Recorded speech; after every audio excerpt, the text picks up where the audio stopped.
Does it bother you? Someone very special. Hey, kid! Oh. She's threatening the natural order of things. You made the biggest mistake of your life.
In a world where the past is forgotten and the future is built on survival, one cyborg girl holds the power to change it all. Alita, Battle Angel is more than a fight tape, it's a journey of identity, courage, and destiny. This is Cinema Reviews, and today we uncover Alita, Battle Angel. Alita, Battle Angel is a 2019 American cyberpunk action film directed by Robert Rodriguez and produced by James Cameron and John Landau. Based on Yukito Kishiro's manga Battle Angel Alita, Rosa Salazar stars as Alita, a cyborg rebuilt by Dr. Dyson Ido, Christoph Waltz, who awakens with no memory of her past. As she discovers her extraordinary combat abilities, Alita embarks on a journey of self-discovery that pits her against powerful enemies while uncovering the secrets of her mysterious origin. The supporting cast includes Jennifer Connelly, Michelle Ali, Ed Skrein, Jackie Earle Haley,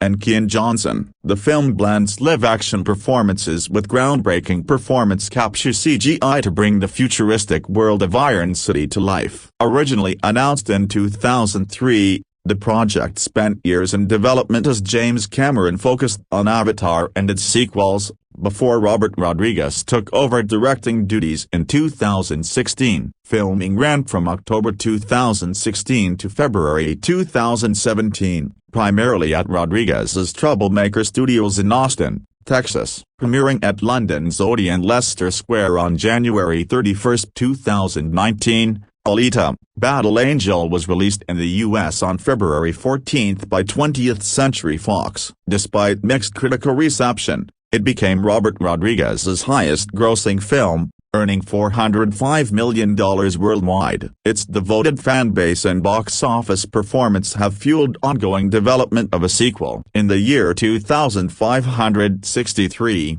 centuries after Earth's devastation in a war against the United Republic of Mars, URM, Dr. Dyson Ido discovers the remains of a female cyborg in Iron City's scrapyard. Finding her human brain intact, he rebuilds her in a new body and names her Alita after his late daughter. With no memory of her past, Alita explores her new life, befriends Hugo, an ambitious young man dreaming of reaching the Sky City's Alima, and meets Hugo's ex-wife, Dr. Chiron. Hugo secretly strips cyborgs for parts under the orders of Vector, the powerful motorball tournament owner and ruler of Iron City. When Alita follows Ido one night, they are ambushed by Grushka and his cyborg gang. In the fight, Alita instinctively uses Panzerkunst, a forgotten combat technique, and defeats most of them. Ido admits he is a hunter-warrior, a bounty hunter employed by the factory. Later, Alita discovers an advanced URM berserker body and realizes she once fought as an elite soldier,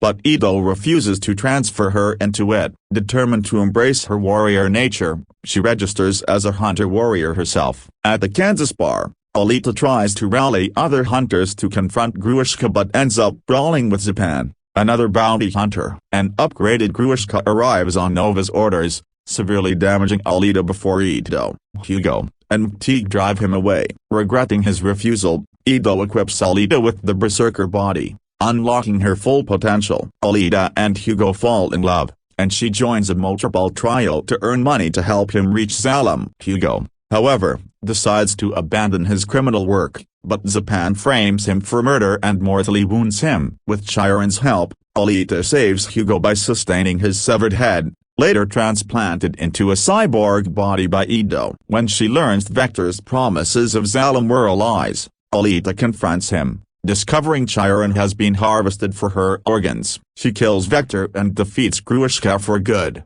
while Nova Salem's enigmatic overlord reveals himself as the true manipulator. Alita then learns Hugo is climbing the massive supply tube to Salem. She reaches him and begs him to return, but Nova's defense system shreds his body. Alita holds him as he thanks her for saving him, before he slips away to his death. Months later, Alita has become a motorball sensation. With her Damascus blade raised, she vows vengeance on Nova, who watches from above in Salem with a smirk. The casting of Alita, Battle Angel, 2019, a revolutionary approach to science fiction cinema. The 2019 film Alita, Battle Angel represents a monumental achievement in science fiction cinema, not just for its groundbreaking visual effects and motion capture technology, but for the deliberate and inspired casting choices that brought Yukito Kishiro's beloved manga characters to life on the big screen. Directed by Robert Rodriguez and produced by James Cameron, the film's casting decisions would prove to be both controversial and brilliant, creating a unique blend of established Hollywood talent and fresh faces that perfectly captured the essence of the cyberpunk dystopian world. The Foundation, a project decades in the making. Before delving into the specific casting choices, it's essential to understand the context in which these decisions were made. Alita, Battle Angel began as a passion project for James Cameron in the early 2000s, with the filmmaker initially announcing his intention to adapt the manga in 2003. However, Cameron's commitment to the Avatar franchise meant that the project would remain in development hell for over a decade before finally coming to fruition under Rodriguez's direction. This extended development period allowed for careful consideration of casting choices, with Cameron and Rodriguez having the luxury of time to find the perfect actors for each role. The casting process wasn't rushed, and this patience would prove instrumental in assembling a cast that could handle both the physical demands of the action sequences and the emotional complexity required to portray characters existing in a world where the line between human and machine has become increasingly blurred. Rosa Salazar, the heart of the rebellion. The most crucial casting decision for Alita, Battle Angel was undoubtedly the selection of Rosa Salazar for the titular role. Rosa Salazar made her breakthrough as the title character of the film Alita, Battle Angel, 2019, marking a significant milestone in her career and establishing her as a major force in science fiction cinema. Born on July 16, 1985, Rosa Bianca Salazar is an American actress. Born in Washington, D.C., she was raised in Greenbelt, Maryland, but left as a teenager to break into the entertainment industry in New York City. This background of determination and risk-taking would prove prophetic for her career trajectory, as taking on the role of Alita required her to embrace cutting-edge technology and performance techniques that few actors had ever attempted. Prior to Alita, Salazar had built a respectable resume in both television and film. She is best known for her role in the NBC series Parenthood, 2010, and the FX anthology series American Horror Story, 2011. Her film experience included significant roles in major franchises, having appeared in the Divergent series, Insurgent, 2015, Maze Runner, The Scorched Trials, 2015, and Maze Runner, The Death Cure, 2018. This experience with action-oriented science fiction films made her an ideal candidate for the physical and emotional demands of Alita. The casting of Salazar represented a bold choice by the filmmakers. Rather than selecting an established A-list star, they chose an actress with the talent and dedication necessary to undergo the intensive motion capture process that would bring Alita to life. This decision reflected Cameron's philosophy of prioritizing performance over celebrity, an approach that had served him well in previous films like Titanic and Avatar. Salazar's performance required her to master multiple disciplines simultaneously. She had to deliver compelling dramatic performances while wearing motion capture equipment,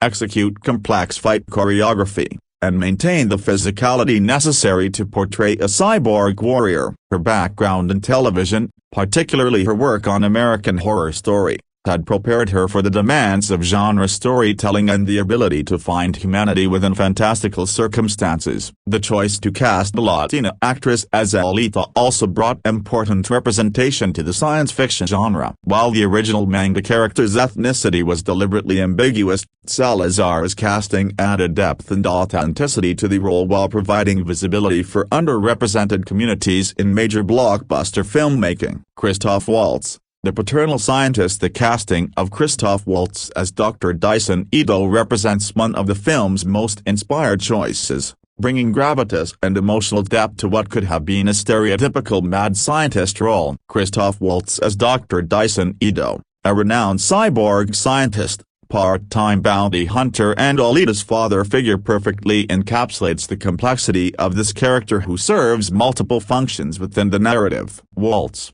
the Austrian-German actor who had previously won Academy Awards for his collaborations with Quentin Tarantino in Inglourious Basterds, 2009, and Django Unchained, 2012, brought a unique combination of intensity and warmth to the role. His previous work had demonstrated his ability to portray characters with moral ambiguity, making him perfect for Dr. Ido, who exists in the gray areas between hero and anti-hero. The character of Dr. Ido required an actor capable of conveying both scientific brilliance and emotional vulnerability. Waltz's performance needed to establish the father-daughter relationship with Alita while also maintaining the character's credibility as a skilled cyborg physician and occasional bounty hunter. His European background and multilingual abilities also added an international flavor to the cast, reflecting the global nature of the dystopian world depicted in the film. Waltz's casting also served a strategic purpose in terms of marketing and audience appeal. His association with critically acclaimed films provided the project with artistic credibility, while his distinctive screen presence offered audiences a familiar face in an otherwise unfamiliar futuristic landscape. His ability to balance moments of tenderness with scenes of intense action made him an ideal choice for the complex emotional journey that Dr. Ido undergoes throughout the film. Jennifer Connelly,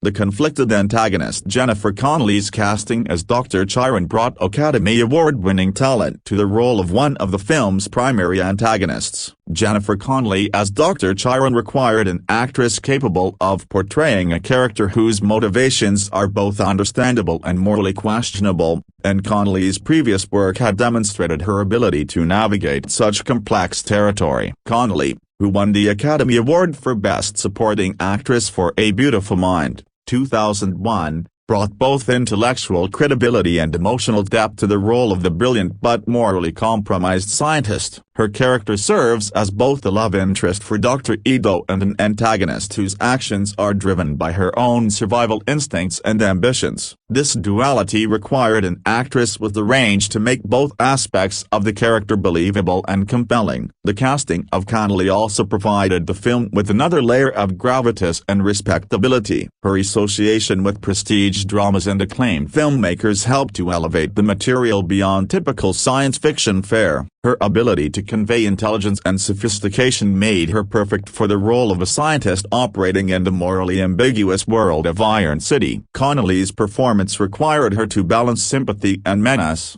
making Dr. Chiron a complex antagonist rather than a simple villain. Her scenes with both Waltz and Salazar needed to convey the history between these characters while also advancing the plot and maintaining the emotional stakes of the story. Her casting represented a commitment to treating the female characters in this film as fully realized individuals rather than mere plot devices. Mahershala Ali, the mysterious Vector. The casting of Mahershala Ali as Vector brought another Academy Award winner to the project, adding significant dramatic weight to a key supporting role. Ali's presence in the film represented a strategic casting choice that brought both critical credibility and audience appeal to the project. Ali, who had won Academy Awards for Moonlight, 2016, and Green Book, 2018, was at the height of his career recognition when he joined the Alita cast. His casting as Vector, a character whose true nature and motivations remain mysterious throughout much of the film, required an actor with the charisma and screen presence necessary to maintain audience interest despite limited screen time and dialogue. The role of Vector demanded an actor capable of conveying menace and power without resorting to obvious villainy. Ali's previous work had demonstrated his ability to bring nuance and complexity to supporting roles,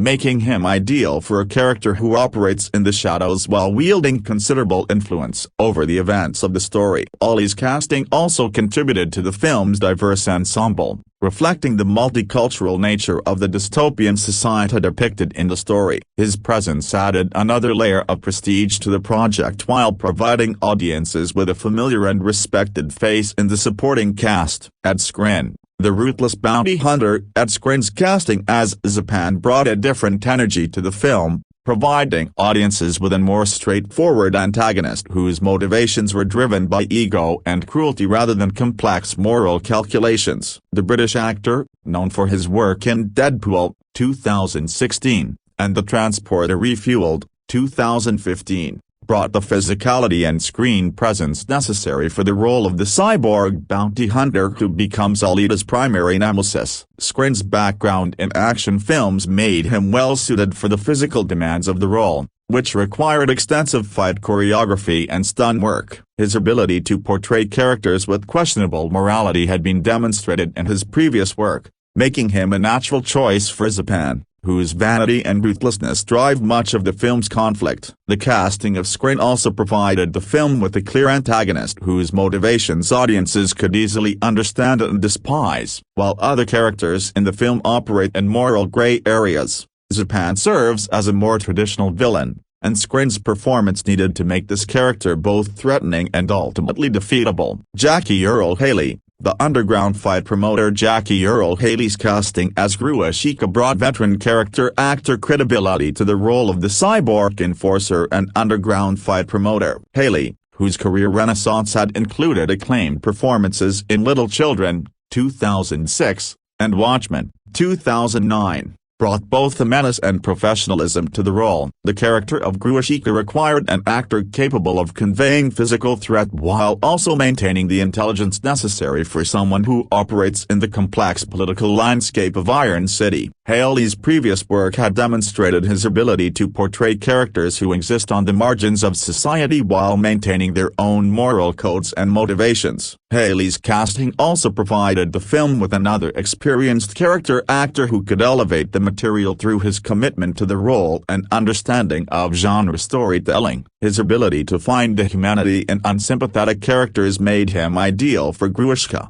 who serves as both antagonist and representative of the harsh realities of life in Iron City. Kian Johnson, the star-crossed lover. The casting of Kian Johnson as Hugo brought youth and romantic energy to the film, providing Alita with the love interest whose own moral ambiguity reflects the complex world they inhabit. Johnson, a relatively unknown actor at the time of casting, represented the same kind of calculated risk that the filmmakers took with Rosa Salazar. The role of Hugo required an actor capable of portraying both innocence and street-smart survival instincts. Johnson's character serves as Alita's connection to the human world and provides emotional stakes for her journey of self-discovery. The chemistry between Johnson and Salazar needed to be believable while also serving the larger narrative themes of the story. Johnson's casting reflected the filmmakers' willingness to prioritize performance and chemistry over established star power. His relative inexperience in major films meant that audiences would see him as Hugo rather than as a familiar actor playing a role,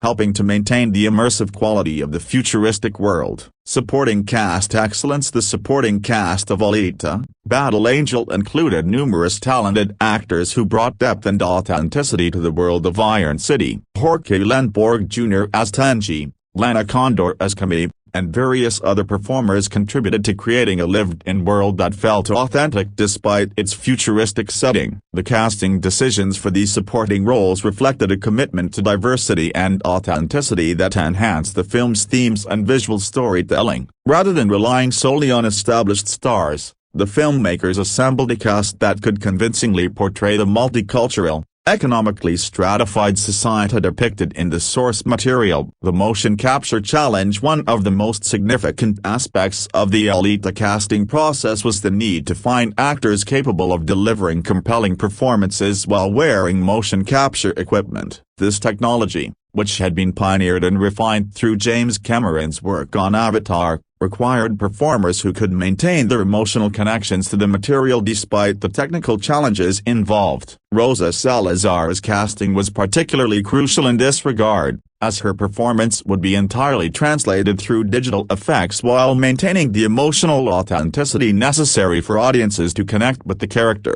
The success of her performance demonstrated the effectiveness of the casting decision and validated the filmmakers' approach to prioritizing acting ability over traditional star power. The motion capture technology also allowed the filmmakers to enhance performances in post-production while maintaining the essential human elements that make characters relatable and compelling. This hybrid approach required actors who could adapt to new performance techniques while maintaining their fundamental acting skills, cultural representation and authenticity. The casting choices for Alita, Battle Angel reflected a conscious effort to create a diverse ensemble that would accurately represent the multicultural world depicted in the source material. The decision to cast Rosa Salazar as Alita brought important representation to the science fiction genre while staying true to the international nature of the story. The film's casting also addressed some of the ongoing conversations about representation in Hollywood blockbusters. By choosing actors from various ethnic and cultural backgrounds,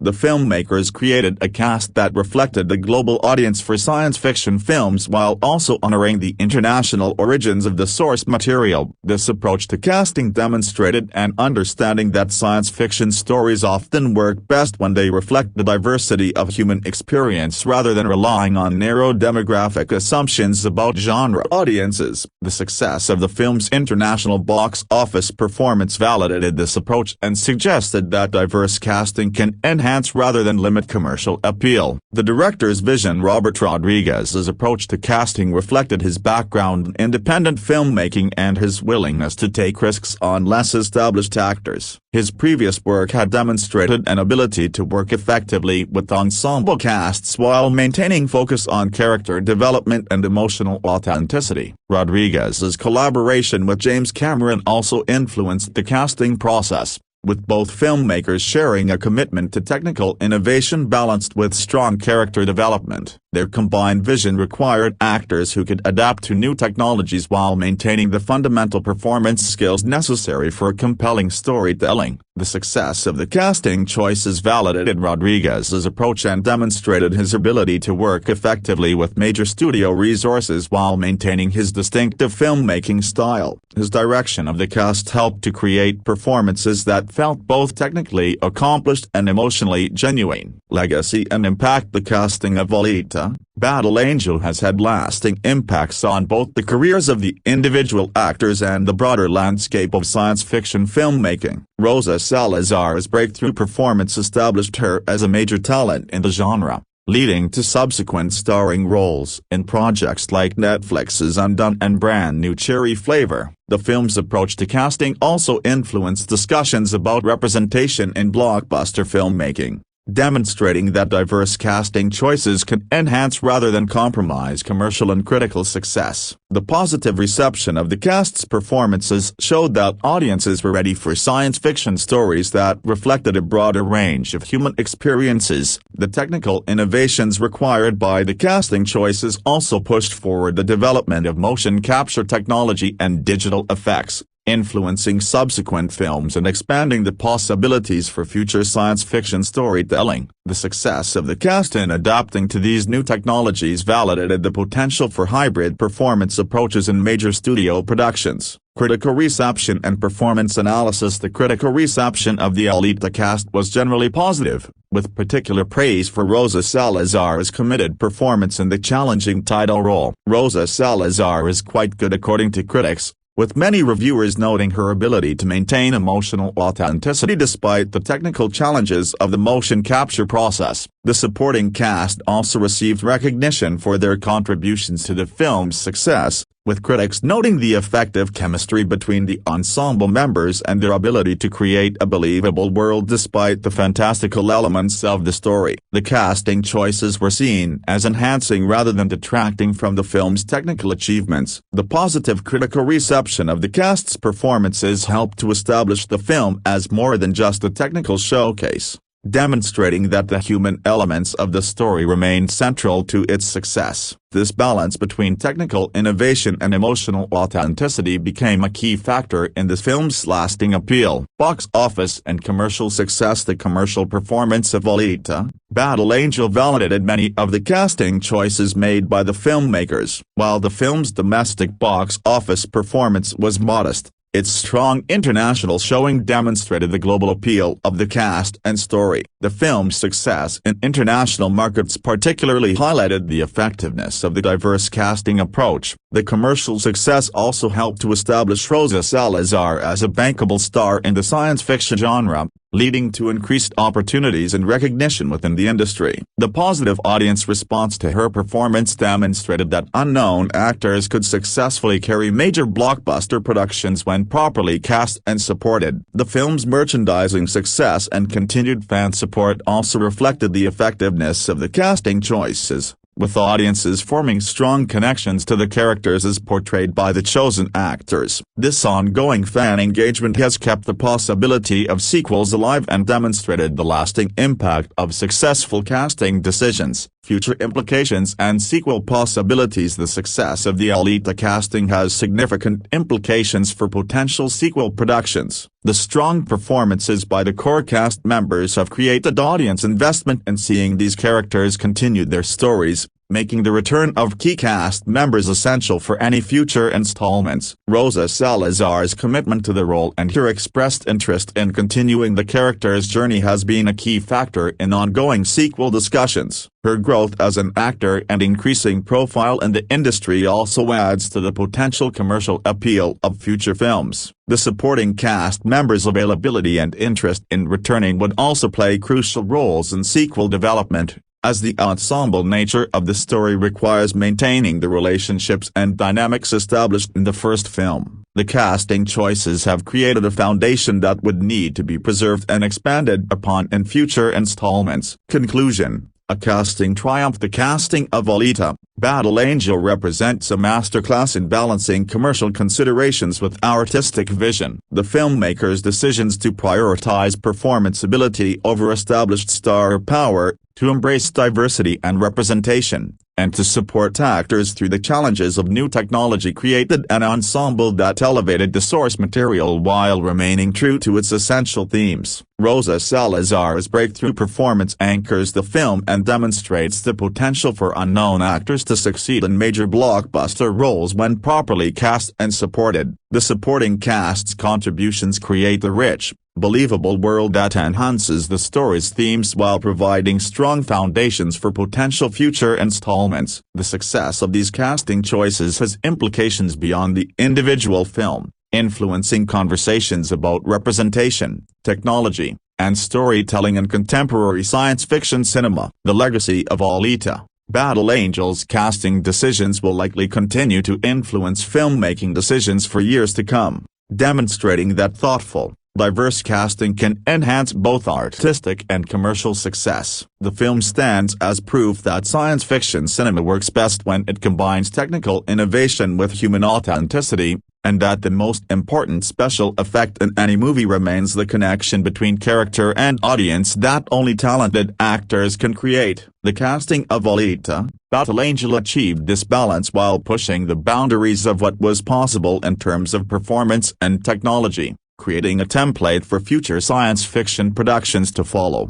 Alita, Battle Angel, 2019, From Manga to Motion Picture, A Journey Through Production, Release, and Reception. Introduction. Alita, Battle Angel stands as one of cinema's most ambitious attempts to adapt the beloved manga series for the big screen. Released in 2019, this cyberpunk action film represents the culmination of nearly 2 decades of development, bringing together the visionary talents of James Cameron and Robert Rodriguez to create a visually stunning spectacle that pushed the boundaries of motion capture technology and computer-generated imagery. Based on Yukito Kishiro's influential manga series Battle Angel Alita, the film tells the story of a cyborg warrior who awakens in a post-apocalyptic world with no memory of her past. What makes this adaptation particularly significant is not just its source material, but the extraordinary journey it took to reach theaters, involving cutting-edge technology, massive budgets, and the passionate dedication of filmmakers who refuse to compromise their vision. This comprehensive examination explores every aspect of Alita, Battle Angel's creation and impact, from its origins and development hell through its groundbreaking production techniques, ambitious release strategy, and the polarized reception that followed. The film represents a fascinating case study in modern blockbuster filmmaking, demonstrating both the possibilities and challenges of bringing anime and manga properties to Western audiences while pushing the technical boundaries of what's possible in contemporary cinema. Production development and pre-production. The journey of Alita, Battle Angel from page to screen is a testament to the persistence and vision of James Cameron, one of cinema's most technically innovative directors. The project's origins trace back to the early 2000s when filmmaker Guillermo del Toro introduced Cameron to Yukito Kishiro's manga series Battle Angel Alita. Cameron was immediately captivated by the story's blend of cyberpunk aesthetics, philosophical depth, and strong female protagonist. The manga, which debuted in the early 1990s, was set in a dystopian future where humanity coexisted with advanced cyborgs. Its themes of identity, humanity, and the nature of consciousness resonated deeply with Cameron, who saw parallels to his own work on films like Terminator 2, Judgment Day. The complex world-building and rich mythology of Kishiro's creation offered Cameron an opportunity to explore similar themes while pushing the boundaries of cinematic technology. By June 2000, Cameron's interest had become concrete action, with 20th Century Fox registering the domain names BattleAngelalita.com and BattleAngelMovie.com on his behalf. This early move signaled serious intent, though the project would face numerous delays and false starts over the following years. In April 2003, Cameron publicly confirmed his intention to direct a Battle Angel film during an interview on the Japanese television program Takadane. This announcement generated significant excitement among fans of both the manga and Cameron's previous work. The director revealed that a script was already in development,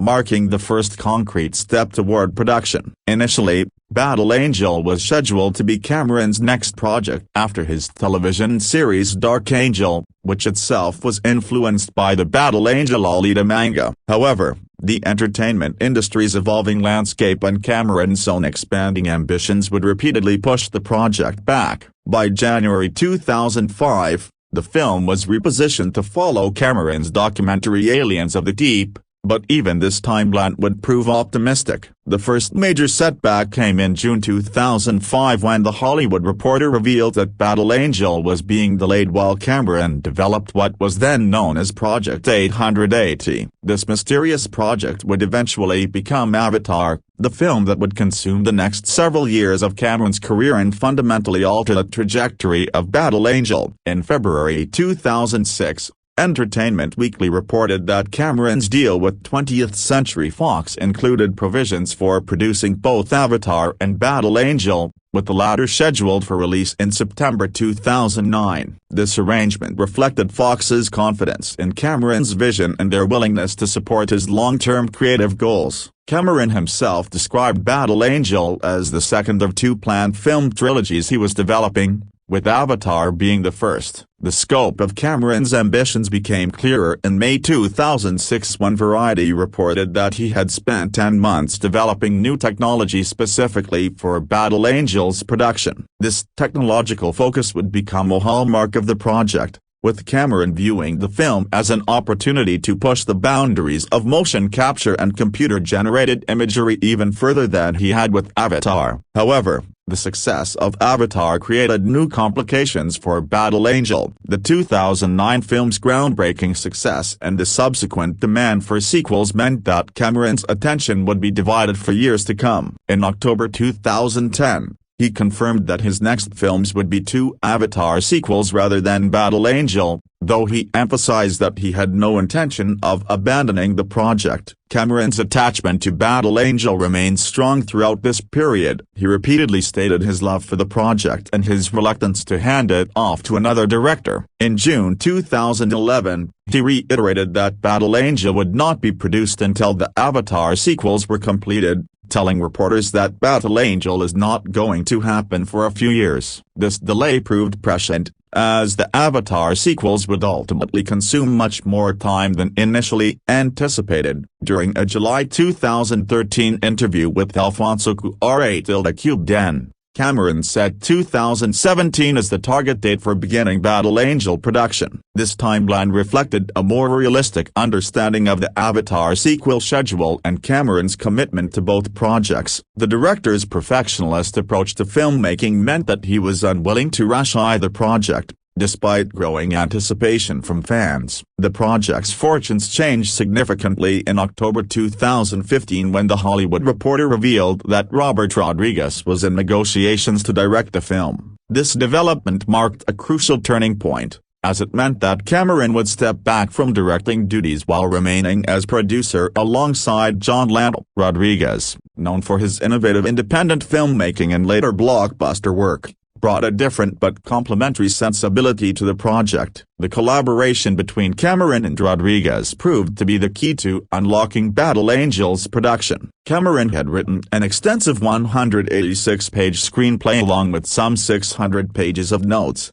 creating a comprehensive vision for the film that needed to be condensed onto a more manageable shooting script. Rodriguez's task was to distill this massive amount of material while preserving Cameron's core vision. Rodriguez's success in this endeavor impressed Cameron sufficiently that he offered him the directing position. This arrangement allowed Cameron to maintain creative control over the project while focusing his personal attention on the Avatar sequels. The partnership represented an ideal solution that satisfied both directors' needs and moved the project closer to actual production. In April 2016, The Hollywood Reporter reported that 20th Century Fox had not yet greenlit the film, as the studio was attempting to reduce the budget to something below $175–200 million. This budget concern reflected the film's ambitious scope and the expensive technology required to realize Cameron's vision. The article also confirmed Rodriguez's attachment as director, marking a significant milestone in the project's development. The casting process began in earnest in 2016, with the search for Alita herself becoming a major focus. The role required an actress capable of conveying both vulnerability and strength while working extensively with motion capture technology. Among the final candidates were Kim Monroe, Rosa Salazar, and Zendaya, each bringing different qualities to the audition process. In late May 2016, Rosa Salazar was chosen for the titular role, a decision that would prove crucial to the film's success. Salazar's background in both dramatic and action roles, combined with her ability to work with complex technological requirements, made her the ideal choice for bringing Alita to life. Her casting marked the beginning of the film's transition from development to active pre-production. The supporting cast began to come together throughout 2016, with Christoph Waltz joining in August to play Dr. Dyson Ido, Alita's surrogate father figure. Jackie Earle Haley was cast in September as the cyborg villain Grushka, while Ed Skrein joined as the antagonist Zapan. Each casting decision reflected careful consideration of both acting ability and the physical demands of working in a heavily effects-driven production. By late 2016, the core cast was largely in place, with Kian Johnson cast as Hugo, Alita's love interest, and Michelle Ali joining as the villainous Vector. The casting of Ali, fresh from his Oscar-winning performance in Moonlight, brought additional prestige to the project and demonstrated the high caliber of talent the film was attracting. The pre-production phase involved extensive world-building beyond just casting. Cameron and Rodriguez worked closely with production designers to create the film's distinctive visual style, blending cyberpunk aesthetics with practical considerations for filming. The decision to set the action in a Latin American-inspired Iron City rather than the manga's original Japanese setting reflected Cameron's desire to make the story more universally accessible while maintaining its cultural authenticity. Technology played a crucial role in pre-production planning. Cameron intended to use advanced versions of the motion capture systems developed for Avatar, requiring extensive testing and refinement before filming could begin. The character of Alita herself would be entirely computer-generated, necessitating careful coordination between the performance capture work and the digital artistry that would bring her to life. Filming principal photography for Alita, Battle Angel officially began on October 17, 2016, marking the end of more than a decade of development and the beginning of an intensive 4-month production schedule. The decision to film primarily at Robert Rodriguez's Troublemaker Studios in Austin, Texas, reflected both practical and creative considerations that would significantly influence the final film. Rodriguez's Austin facility offered several advantages for the production. As a purpose-built studio designed for Rodriguez's particular filmmaking style, it provided the controlled environment necessary for the extensive motion capture work that would define Alita's visual approach. The studio's relatively intimate scale also allowed for the close collaboration between directors, actors, and technicians that such a technically demanding production required. The choice of Austin over traditional Hollywood production centers also aligned with Rodriguez's established working methods and his preference for maintaining creative control throughout the production process. This decision proved particularly valuable for Alita, where the integration of live-action performance and computer-generated imagery required constant adjustment and refinement during filming. The production schedule was carefully structured to accommodate the film's unique technical requirements. Unlike traditional live-action films where principal photography represents the bulk of the creative work, Alita's filming served as just the first phase of a much longer process. The motion capture work conducted during this period would provide the foundation for months of post-production work to create the final visual experience. Rosa Salazar's preparation for the role was particularly intensive, reflecting the physical and technical demands of portraying a cyborg warrior. She underwent 5 months of exhaustive martial arts training, mastering Eagle Claw Kung Fu, Muay Thai, and staff work. This preparation was essential not only for the action sequences but also for understanding the character's relationship with her own physicality and combat abilities. The martial arts training extended beyond simple choreography to encompass a deeper understanding of movement and body language. Salazar needed to convey Alita's gradual rediscovery of her combat skills while maintaining the character's essential humanity. The training helped her develop the precise physical vocabulary that would be translated into the digital realm during post-production. James Cameron's decision to incorporate homages to Bruce Lee into the film required additional specialized training and choreography. Alita's punching technique during a pivotal mirror scene was specifically designed to evoke Lee's iconic style while remaining true to the character's own developing identity. This attention to martial arts authenticity reflected Cameron's commitment to respecting the source material's action sequences. The filming process itself was heavily dependent dependent on motion capture technology,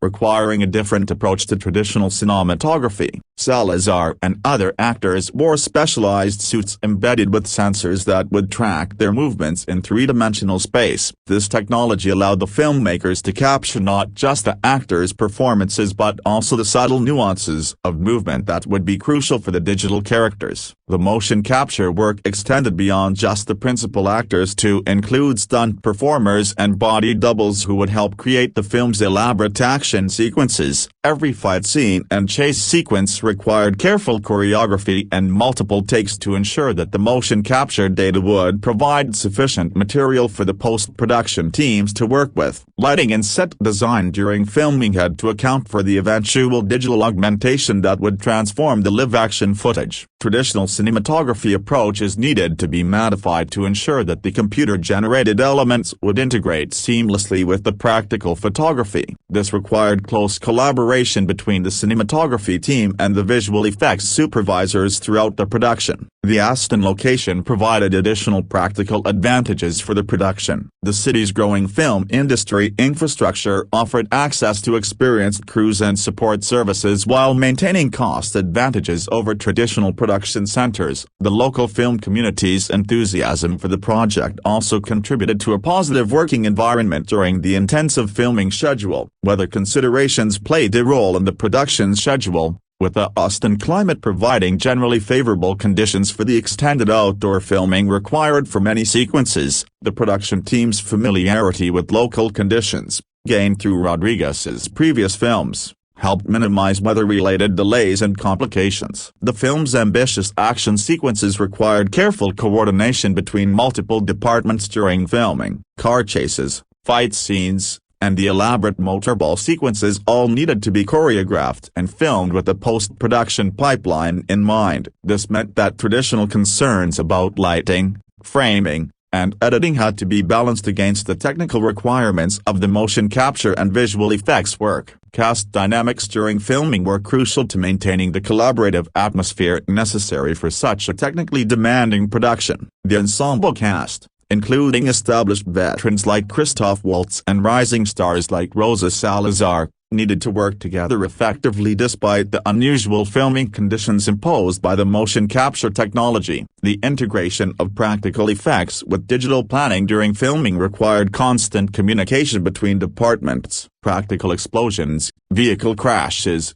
and mechanical effects all needed to be coordinated with the digital elements that would be added later. This integration was essential for creating the seamless blend of practical and digital elements that Cameron envisioned. By late January 2017, additional casting calls went out seeking extras with specific aesthetic requirements, say rockers, punk, or emo styling, for night shoots scheduled for early February. These calls reflected the film's cyberpunk aesthetic and the need for background performers who could convincingly inhabit the dystopian world of Iron City. The filming wrapped on February 9, 2017, after nearly 4 months of intensive production work. However, this completion of principal photography represented just the beginning of the film's journey toward completion. The extensive post-production work required to bring Cameron and Rodriguez's vision to life would ultimately take much longer than the filming itself. Post-production. The post-production phase of Alita, Battle Angel represented one of the most technically ambitious and creatively complex undertakings in modern cinema. With principal photography completing in February 2017,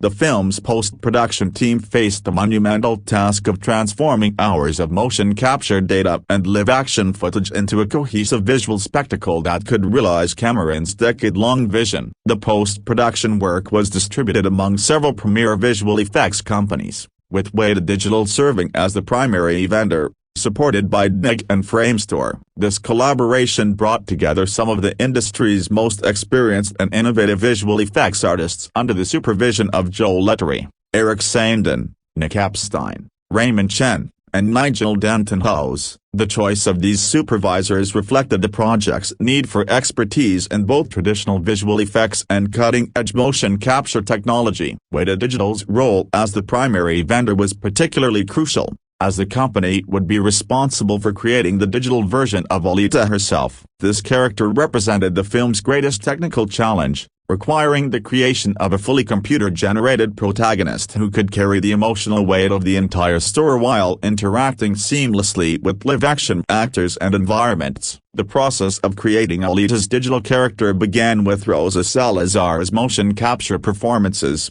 which provided the foundation for all subsequent work. However, translating Salazar's performance into the digital realm required Weta Digital to completely redesign their motion capture methods. The company's previous work on characters like Gollum in The Lord of the Rings and Caesar and the Planet of the Apes films had established them as leaders in digital character creation, but Alita presented unique challenges. The character's large, anime-inspired eyes became one of the most discussed and technically challenging aspects of the digital creation. These eyes were not merely cosmetic choices but fundamental to the character's emotional expressiveness and her connection to the manga source material. Creating eyes that could convey subtle emotions while maintaining their otherworldly appearance required innovations in digital rendering and animation techniques. The motion capture technology used for Alita went beyond traditional facial capture to include micro-expressions and subtle physical nuances that would be crucial for maintaining the character's humanity despite her artificial nature.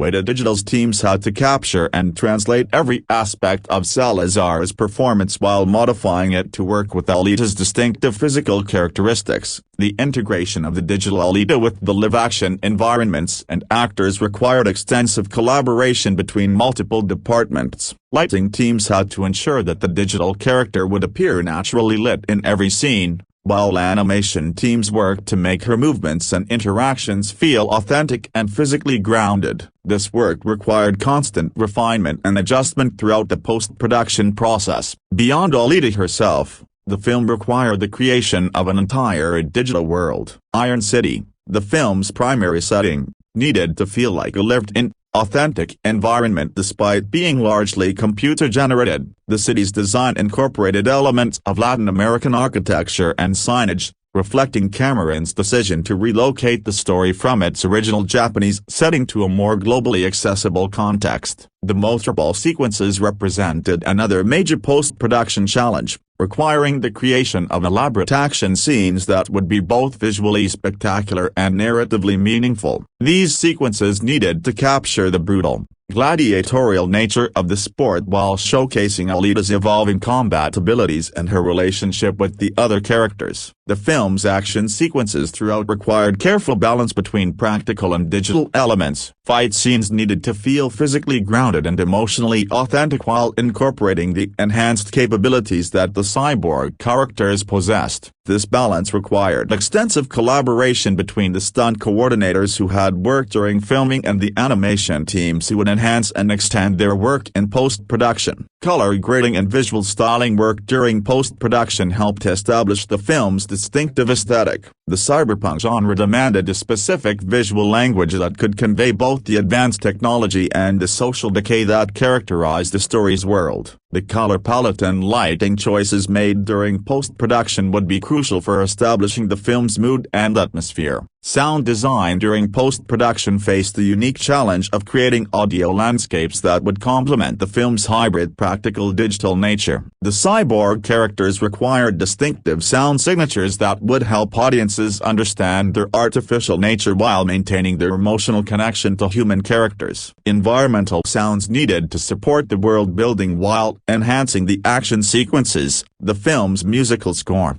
composed by Tom Holkenborg, Junkie XL, was developed in close collaboration with the visual effects work. The electronic and orchestral elements of the score needed to support both the intimate character moments and the large-scale action sequences while maintaining the film's cyberpunk aesthetic. The integration of Dua Lipa's theme song Swan Song also required careful coordination with the film's overall sonic landscape. Technical quality control during post-production required extensive testing and refinement. Every visual effect needed to be examined for consistency, realism, and narrative effectiveness. The film's ambitious scope meant that thousands of individual shots required attention from multiple departments, creating a complex workflow that needed careful management throughout the post-production period. The post-production timeline extended well beyond typical industry standards, reflecting both the film's technical complexity and the high standards demanded by Cameron and Rodriguez. Multiple iterations and refinements were required to achieve the level of visual quality that would meet the vision and justify the film's substantial budget. Digital artist Mark Gorner,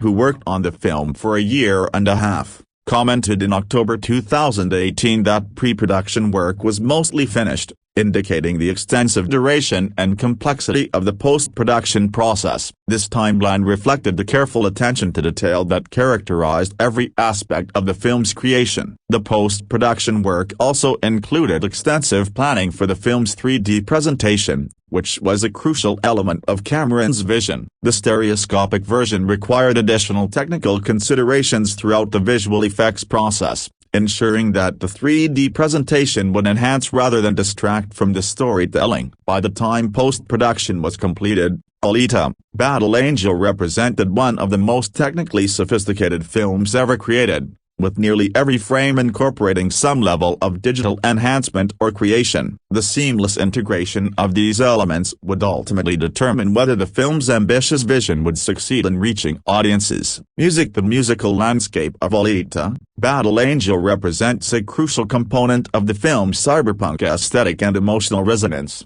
requiring a sophisticated approach that could complement both the intimate character development and the spectacular action sequences that define the story. The film's score and soundtrack development became an integral part of the post-production process, with composer Tom Holkenborg, also known as Junkie XL, tasked with creating a sonic environment that would enhance the visual spectacle while supporting the narrative's emotional core. Tom Holkenborg's selection as composer reflected the filmmaker's desire for a score that could effectively blend electronic and orchestral elements. Holkenborg's previous work on films like Mad Max, Fury Road and Justice League had demonstrated his ability to create music that was both emotionally engaging and sonically innovative. His experience with both traditional orchestration and electronic music production made him an ideal choice for a film that needed to straddle multiple musical worlds. The compositional approach for Alita required careful consideration of the film's hybrid nature,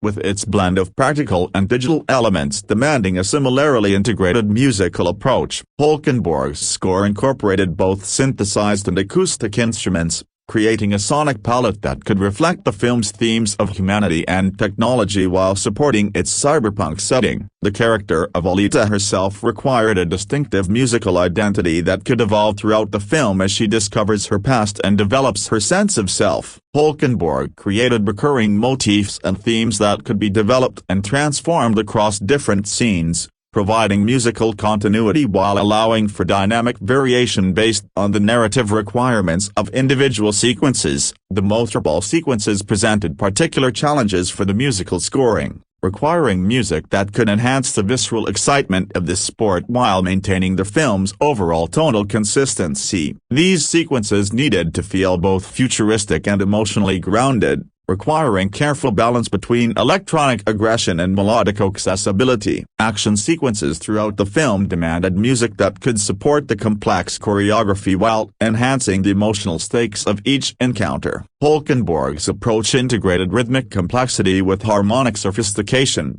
creating scores that could drive the action forward while supporting character development and narrative progression. The film's more intimate moments required a different musical approach, focusing on the emotional connections between characters and Alita's internal journey of self-discovery. These sequences allowed for more traditional orchestral writing while maintaining the electronic elements that connected them to the film's broader sonic landscape. The integration of popular music elements into the score represented another significant aspect of the film's musical development. The decision to feature a major pop song required careful coordination between the scoring process and the broader marketing and release strategy for the film. On December 17, 2018, the announcement that English-Albanian singer Dua Lipa would contribute a song titled Swan Song to the film's soundtrack represented a significant development in the film's musical landscape. This collaboration brought together Lipa's contemporary pop sensibilities with Holkenborg's established score work,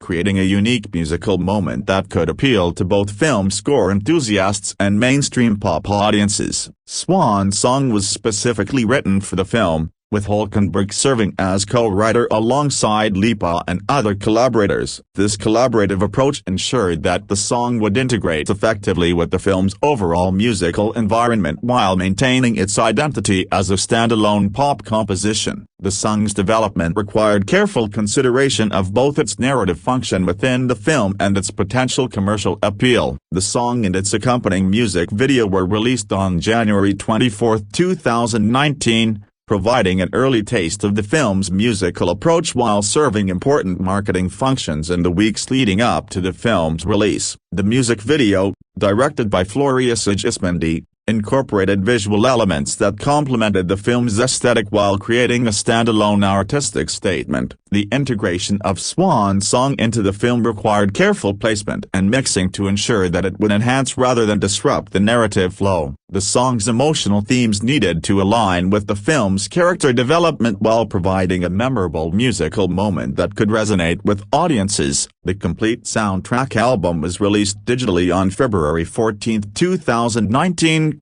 by Milan Records, coinciding with the film's theatrical release. A physical release followed the next day, providing fans with access to the complete musical experience. The soundtrack release included both Hulkenberg's original score and Swan Song, presenting the film's musical approach in its complete form. The soundtrack's commercial and critical reception provided insights into audience response to the film's musical choices. The combination of traditional film scoring techniques with contemporary pop elements reflected broader trends in soundtrack development while serving the specific needs of Alita's narrative and aesthetic requirements. The recording process for the score required coordination between multiple studios and musicians, with orchestral recordings supplemented by electronic P.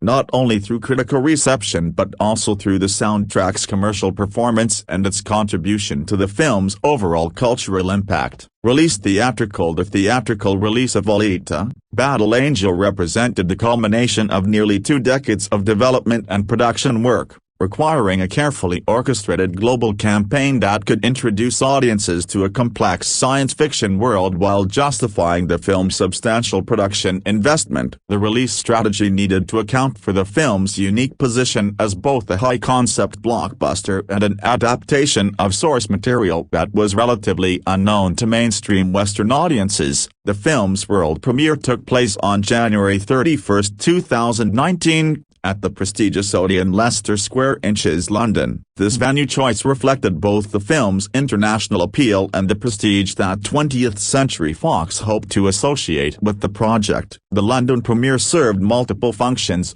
generating media coverage, providing early critical reactions, and creating momentum for the global release campaign that would follow. The decision to hold the world premiere in London rather than Los Angeles or another traditional film industry center reflected the film's global ambitions and the recognition that science fiction films often perform better in international markets than domestic ones. The London event also allowed for extensive media coverage across European markets while maintaining convenient access for international press. The United States theatrical release followed on February 14, 2019, strategically timed for Valentine's Day weekend. This release date positioning was somewhat unconventional for a large-scale science fiction film, but it reflected both scheduling necessities and strategic considerations about audience availability during the typically quiet February period. The Valentine's Day release date created both opportunities and challenges for the film's marketing campaign. While the romantic subplot between Alita and Hugo provided some thematic connection to the holiday,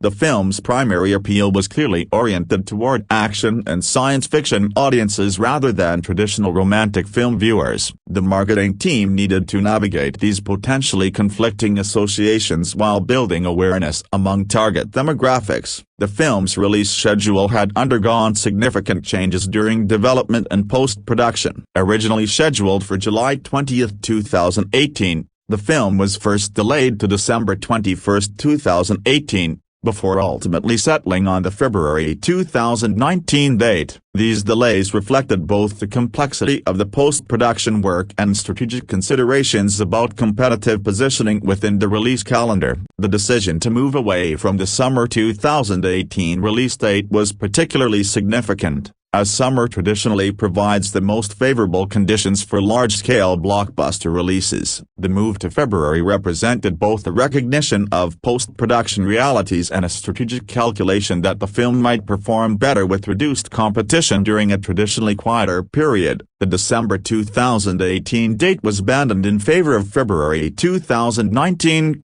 with the December slot ultimately being filled by a PG-13 cut of Deadpool 2 titled Once Upon a Deadpool. This scheduling change reflected 20th Century Fox's broader release strategy and the recognition that Alita's complex post-production requirements could not be rushed to meet an arbitrary deadline. International release scheduling was carefully coordinated to maximize the film's global potential. The film opened in several Asian markets on February 5, 2019, including Hong Kong, Indonesia, Macau, Malaysia, Singapore, South Korea, and Taiwan. This release timing coincided with Chinese New Year celebrations, providing potential advantages in culturally significant markets. The Philippines release followed on February 6, 2019, with India receiving the film on February 8. These staggered international releases allowed for careful monitoring of audience response and provided opportunities for adjusting marketing strategies based on early performance data. Japan and mainland China, two crucial markets for the film's commercial success, received Alita, Battle Angel on February 22, 2019. The delayed release in these markets reflected both the local scheduling considerations and the strategic importance of these territories for science fiction and anime-adjacent properties. The Chinese market was particularly significant for Alita's commercial prospects, given both the size of that market and Chinese audiences' general receptiveness to science fiction and fantasy content. The film's anime-inspired aesthetic and themes were expected to resonate well with Chinese viewers, making that market's performance crucial for the film's overall financial success. Before the general theatrical release, Cameron announced free one-day preview screenings across the United States on January 31, 2019. These preview screenings served multiple purposes, generating early word of mouth, providing additional marketing opportunities, and allowing distributor 20th Century Fox to gauge audience response before the wide release. The preview screenings were strategically positioned to create buzz and momentum leading into the official release weekend. By offering free admission,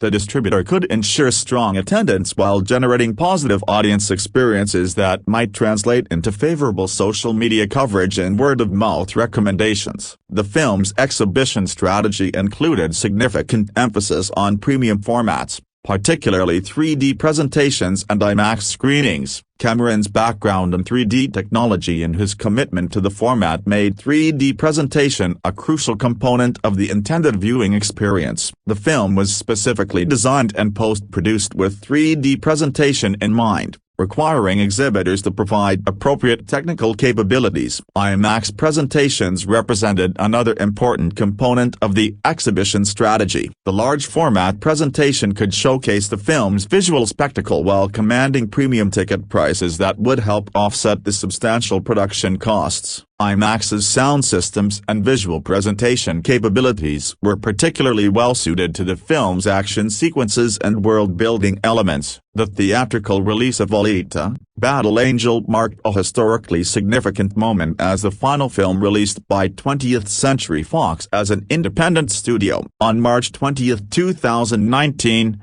just over a month after Alita's release, Fox was acquired by the Walt Disney Company, fundamentally altering the landscape of major studio filmmaking. This transition meant that Alita represented the end of an era for Fox as a standalone entity. The timing of the Disney acquisition created additional complexity for Alita's release campaign and its potential for sequel development. The change in studio ownership meant that any future installments would need to be evaluated according to Disney's strategic priorities and aesthetic preferences, which might differ significantly from Fox's approach to the property. Marketing support for the theatrical release included extensive promotional partnerships and cross-marketing opportunities. The film's science fiction setting and themes provided opportunities for partnerships with technology companies, gaming platforms, and other entertainment properties that could help expand audience awareness. The promotional campaign included extensive use of social media platforms and digital marketing strategies designed to reach younger demographics who might be most receptive to the film's anime-inspired aesthetic and themes. These digital campaigns could provide more targeted and cost-effective audience outreach than traditional advertising methods. Critical screenings and press events were carefully orchestrated to generate favorable coverage while managing expectations about the film's unique characteristics. The film's hybrid nature, combining practical and digital elements with an anime-inspired protagonist, required careful explanation and context to help critics and journalists understand the filmmaker's intentions. The theatrical release ultimately needed to achieve multiple objectives: recovering the substantial production investment, establishing audience interest for potential sequels, demonstrating market viability for similar adaptations, and validating the technological and creative approaches that had been developed during the film's lengthy production process. Home media. The home media release of Alita, Battle Angel represented a crucial phase in the film's commercial life cycle, providing opportunities to reach audiences who had not experienced the film theatrically while maximizing revenue through various distribution formats and pricing tiers. The home media strategy needed to capitalize on the film's visual spectacle while providing value-added content that could justify premium pricing and encourage repeat purchases. 20th Century Fox Home Entertainment coordinated the home media release across multiple formats and platforms,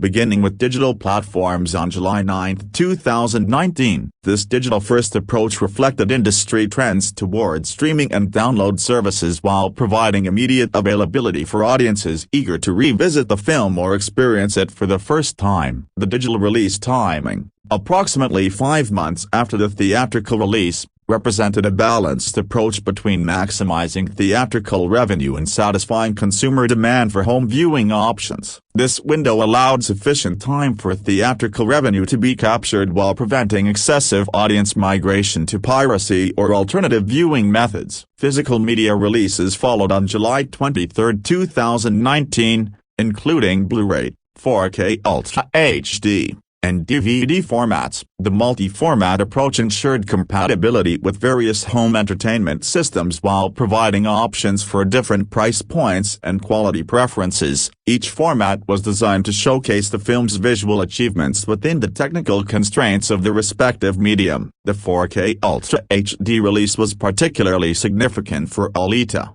representing 20th Century Fox's first 4K release to utilize Dolby Vision technology alongside the rival HDR10 Plus format on the same disc. This technical achievement demonstrated Fox's commitment to providing the highest possible home viewing experience while supporting multiple high dynamic range standards. Dolby Vision's inclusion was especially important for Alita given the film's extensive use of computer-generated imagery and its carefully controlled color palette. The enhanced color reproduction and contrast capabilities provided by Dolby Vision could more accurately represent the filmmaker's intended visual experience in home viewing environments. The 4K release also included a bonus 3D version of the film on a separate disc, acknowledging Cameron's strong advocacy for 3D presentation and providing options for viewers with 3D-capable home theater systems. This inclusion represented additional value for collectors and enthusiasts while maintaining the 3D presentation that was integral to Cameron's vision. Bonus content and special features were carefully curated to provide insights into the film's complex production process while appealing to both casual viewers and dedicated fans. The extensive post-production work and technological innovations involved in the film's creation provided rich material for behind-the-scenes documentaries and commentary tracks. Commentary tracks featuring James Cameron,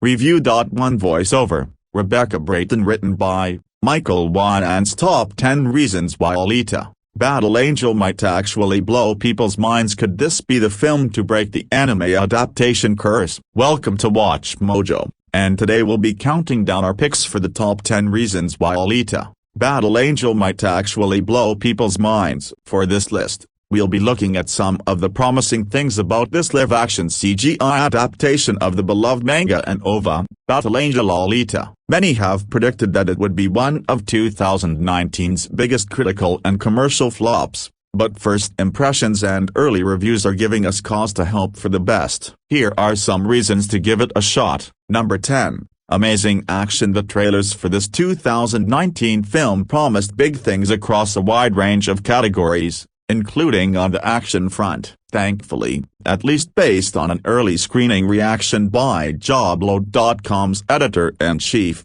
Paul Shirey, the film delivers. In a series of enthusiastic tweets, Shirey described the Robert Rodriguez-directed film as a wild, visceral ride that offers kick-ass action. And he isn't the only person to have highlighted this aspect of the movie. In our modern age of excessive CGI, action sequences can lose their luster, but it seems that Rodriguez, producer James Cameron and their creative team managed to find the recipe to get it right and hopefully do the source material proud. Number 9. A memorable score from Junkie XL. There are two types of film composers out there, those who stick to the shadows, and those who become celebrities and icons in their own right. Junkie XL fits squarely into the latter category. This Dutch DJ and composer has left his musical mark on both video games like FIFA 18, and major films, including 300, Rise of an Empire, Deadpool and Batman v Superman, Dawn of Justice. Perhaps most notably, he gave us the blistering score for George Miller's Mad Max, Fury Road. Might he have hit another home run with Alita, Battle Angel? Early reactions are pointing to yes. Number 8. Expect a few cameos when you've made it in the film industry like James Cameron and Robert Rodriguez. Collaborators, peers, and celebrity fans are basically lining up around the block to get involved, even if only in a minor way. For us cinemagoers, a broken bar that translates to cameos. And in recent years, we've been treated to some really remarkable ones, sometimes without even knowing it. Whether you recognize them or not, Daniel Craig, Simon Pegg, Ellie Goulding and Edgar Wright have all appeared in recent Star Wars films, as did Princes William and Harry. There's no word on who Rodriguez and Cameron nabbed for Alita, but rumor has it that we should expect a few surprises. Number 7. The CGI. Wherever James Cameron is involved, you can bet that there are going to be major advances in visual effects, especially of the digital variety. Throughout his career, he's broken new ground multiple times over, from the T-1000 and Terminator 2, Judgment Day and the sinking of the Titanic, to his mind-boggling work in creating the world of Pandora and the Na'vi people in Avatar. According to frequent collaborator and fellow Alita producer John Landau, Avatar was a technological stepping stone to the creation of Alita. From the trailers, the CGI work on the titular character looks unlike anything seen before, and early reactions confirm that it's yet another leap forward in terms of VFX. Number 6. The performances. Ask even the most talented actors working in the industry today about motion capture performances, and those who have tried their hand at it will tell you, it's an entirely different type of acting. Andy Serkis is widely considered a pioneer in the field, and thankfully, his company Weta Digital was involved in helping to bring the mocap performances of Alita to life. Rosa Salazar plays Alita, and her performance in particular is supposed to be amazingly nuanced. Of course, this film blends mocap with traditional performances, and with Academy Award winner Christoph Waltz playing Alita's adoptive father figure, you can bet that there will be multiple performances worthy of discussion. Number 5. A must-see in IMAX. In this age of high-quality streaming services, many people are perfectly content to wait for the movies to leave theaters in favor of watching it at home. While we can appreciate the comfort of a good couch and proximity to the fridge, there are some movies that need to be seen on the big screen to be fully appreciated, and Alita, Battle Angel sounds like one of them. In fact, like Avatar, even the regular old big screen might not be large enough to do this film justice. According to those lucky enough to see an advanced screening, Alita, Battle Angel is the sort of film well worth seeing in IMAX. Number 4. Emotional weight. Though the cutting-edge CGI is sure to make Alita,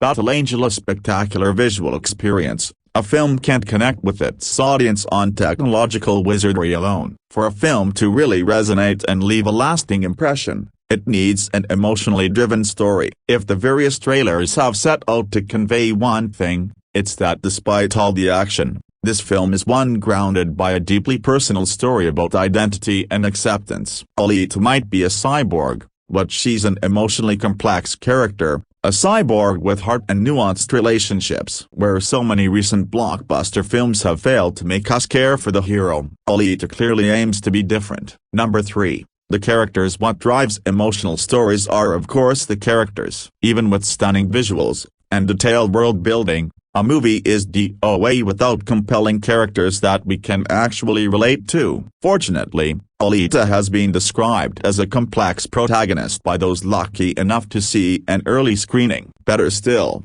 she's joined by a colorful assortment of both human and cyborg characters who all seem well developed and distinct. From the aforementioned Christoph Waltz, Dr. Dyson Ido, and Alita's love interest Hugo, to the cyborgs Grushka and Zapan, played by Jackie Earle Haley and Ed Skrein respectively. Alita looks to be in memorable company. Number 2. The 3D. This particular piece of film technology remains divisive, even over a decade after its widespread introduction. Some feel that it adds an extra layer of richness to the cinematic experience, while others find it drab and even nauseating, an unremarkable cash grab that provides an excuse to charge an extra few bucks a ticket. While not all 3D is created equal, there's no denying that 2009's Avatar made great use of the technology, and from early reactions, it seems that Alita, Battle Angel may be its spiritual successor in that regard, the next film to really do something great with 3D cinema. Number 1.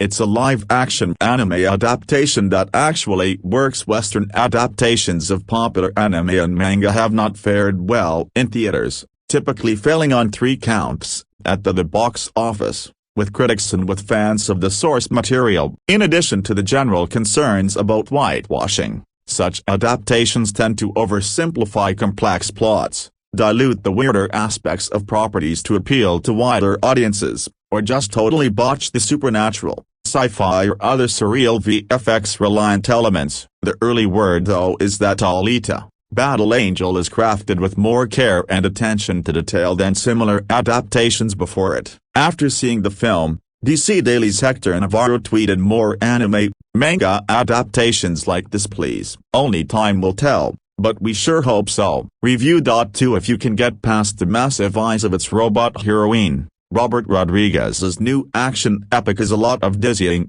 post-apocalyptic fun. Life is tough in Iron City, the post-apocalyptic setting of Alita, Battle Angel. It's an industrial trash heap of a metropolis piled high with forgotten technology from the time before a vaguely defined, cataclysmic war known as the Fall. Cybernetic bounty hunters stalk their prey through town, along with gearhead street gangs looking to strip robot folk from parts. The popular local sport is called motorball and involves machine people tooling around a futuristic velodrome and trying to murder one another. I'm not opposed to hustle and bustle, but Iron City might well be the noisiest place imaginably, a clanking, screeching pit of a town with rusted metal streets and an aesthetic that could kindly be described as junkyard. Into this bewitching sci-fi environment plops Alita, played by Rosa Salazar, who is dumped from Zalem, the magical sky city that floats overhead, into a garbage pit. Did I forget to mention the floating sky city before? Well,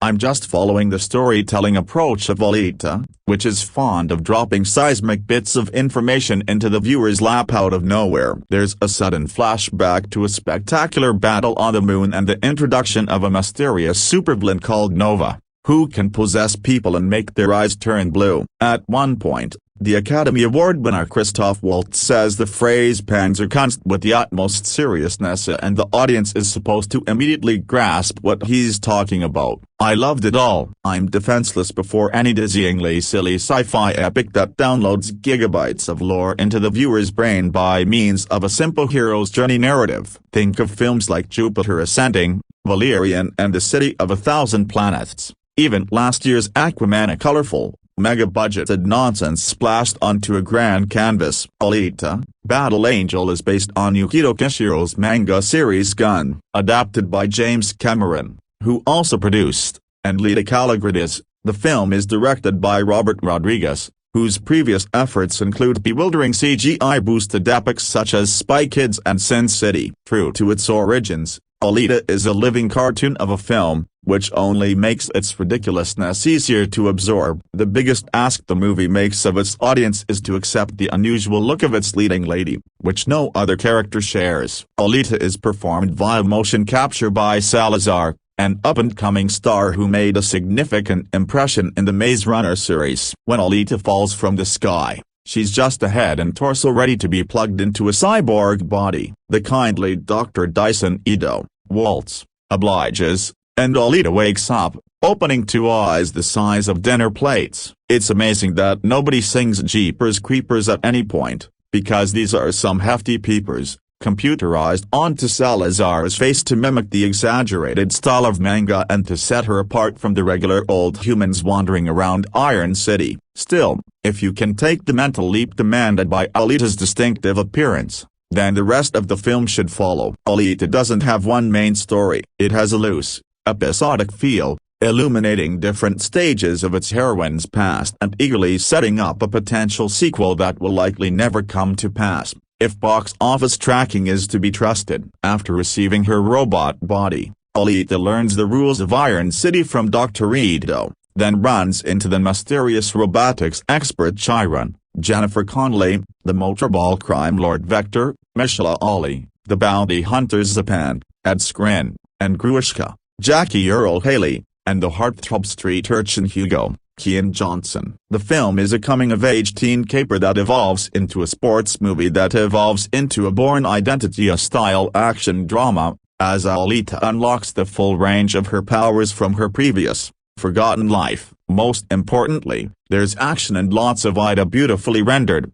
clean action, the likes of which only Cameron can provide. Though he's only a producer and writer here, Cameron nearly drowns out Rodriguez's directorial voice in the process of transposing the motion capture technology he deployed so well in his last film, Avatar, onto this future punk extravaganza. This is a world where people's hands can turn into spinning chains or projectile spike balls, and where Waltz's character wields a 10-foot-tall hammer powered by a rocket engine. As in so many blockbusters of the moment, the set pieces have all the potential to be chaotic CGI messes, but Alita takes special care to have the choreography of its elaborate clashes make sense at every moment. As the generously proportioned story, running at 122 minutes, rounds into its third act, there's a gooey romantic subplot that slows down an otherwise propulsive narrative. The film is also a little too eager to set up those would-be future installments. There's even a surprise cameo from another Oscar nominee as a last-minute twist. But the scale of Alita's ambition is matched only by its joie de vivre. It's as if every ramshackle contraption in Iron City is powered by energetic silliness alone. We may never get an Alita sequel, but the next time Hollywood tries to mount an outrageous sci-fi spectacle like this one, I'll be there to hold up my cybertorch. Review. 3 Here's a scenario that's oddly common. A filmmaker is tasked with bringing a popular property to screen, and given a budget roughly equivalent to the GDP of a small nation-state to make it happen. They hire an A-list cast, labor over meticulously detailed production design, and employ a team of visionary VFX leads who, despite sky-high expectations and insane production schedules, somehow manage to elevate the state of the art with each passing year. Having assembled a who's who of creative talent, they march lockstep in service of one goal, bringing to life the most corny, mediocre script money can buy. Why is this? Why do we expect world-class results from every technical contributor, only to settle for writing that wouldn't make the shelf of an airport convenience store? Is it a case of decision by committee of a responsibility so heavy that the only way to bear it is to spread it translucent, of too many hypothetical audiences to satisfy, their market quadrants iteratively rounding the corner of every bold decision? And even if we can explain away the risk aversion, why the other flaws? What quadrant is made larger, or executive producer happier, by half-assed dialogue and a nonsensical plot. I may never solve this mystery, but Alita, Battle Angel stands as its latest casualty. Its source is an internationally beloved manga. Its producers and director are genuinely great. It features multiple Oscar-winning performers in its cast. It is, according to virtually all sources, a labor of love, and that love is palpably visible on screen. The film's visual style is wonderful, a sci-fi cyberpunk skate park with welcome shades of Mad Max and Neil Blomkamp. Its action scenes, too, are a joy to behold, swiftly paced, graphic novel stylized, and worthy of the biggest screen you can find. Alita is the sort of character who could only be brought to life in 2019, with eyes that defy the uncanny valley and moves that defy Newtonian mechanics. Also defied, unfortunately, are basic plot mechanics. "You are the most human person I have ever met," Hugo insists to Alita, and while it's not inaccurate, it's a very low bar, when not being literal mouthpieces for an inevitable endgame. "The people in this world make emotional 180s like it's worth 3 points in Motorball." Hugo is by far the worst offender, existing only to spout cringy platitudes, make implausibly poor decisions, comprising the only real conflict in this film, be vaguely fallen in love with, brush hair out of his eyes. He finally answers that eternal dystopian question, what if half a girl fell in love with 1/10 of a Jonas brother? But if Hugo's arc is aggravating, he's at least given time to trace it. Christoph Waltz's Ido defines himself solely by a small set of principles, all of which he'll abandon for reasons left entirely off-screen. Jennifer Connelly's Chiron yearns for nothing but a Zalem we've never been taught to care about, until the precise moment the plot demands she stop. Michelle Ali's Vector is a slick villain who's so good you almost forget he's been given nothing villainous to do. Even Alita, the most human of them all, is granted at most a mumbled hero's journey. The tone is familiar, but the words don't make sense. She's a hero without the single heroic motive, capable of shifting from be true to my heart to rip it from my chest to kill for sport to send boyfriend on vacation as the script demands. As I watched her tearfully learn her origin story for the third time in an hour, I couldn't help but wonder if there had once been a very human brain at the core of this film, chopped and screwed in the editing room like so many machined limbs.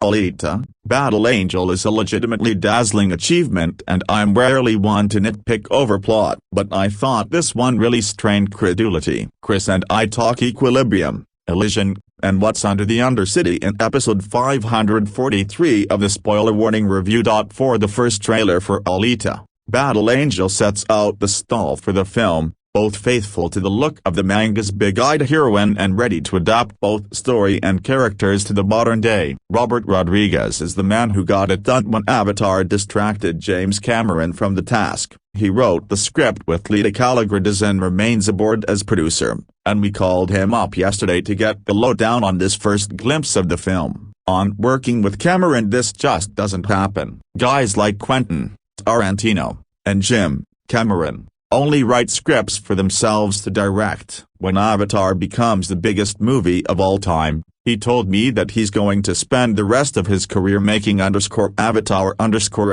so I said, what happens to Battle Angel then? Because as a fan I was just interested. And he said, I don't think I'll ever get to do that. Hey, if you can figure out the script, you can shoot it.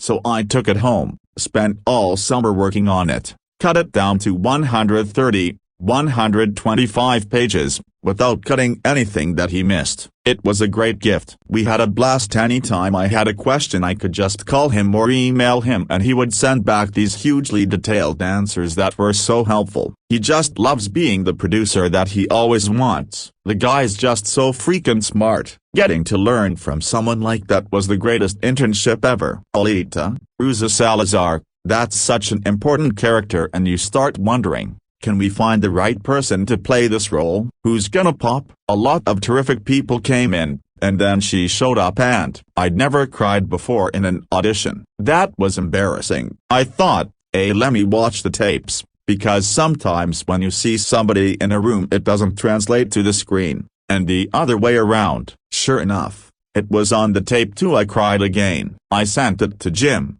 Cameron and said, "Hey, I don't wanna jump the gun, but this girl is really amazing, and it at least shows that we can find somebody." And he said, "I don't think we even need to look any further. This is the girl." We kept looking for another month or two, did our due diligence, proper screen tests and everything, and it just clarified that she was really special, and that's the character. The eyes. It was always Jim's intention to create a photorealistic version of the manga eyes that we're so accustomed to seeing. We really wanted to honor that tradition and see that look standing next to any human character. To have the right person to emote behind it was really essential. Her origins are in the film and you understand why she looks that way. If the eyes are the windows to the soul, we have some pretty big windows. You can see a lot going on in there. When it gets to the emotional scenes, it's really uncanny and striking, and captivating. The arms. When you see the movie you'll understand the story behind it, the scroll work on her arms.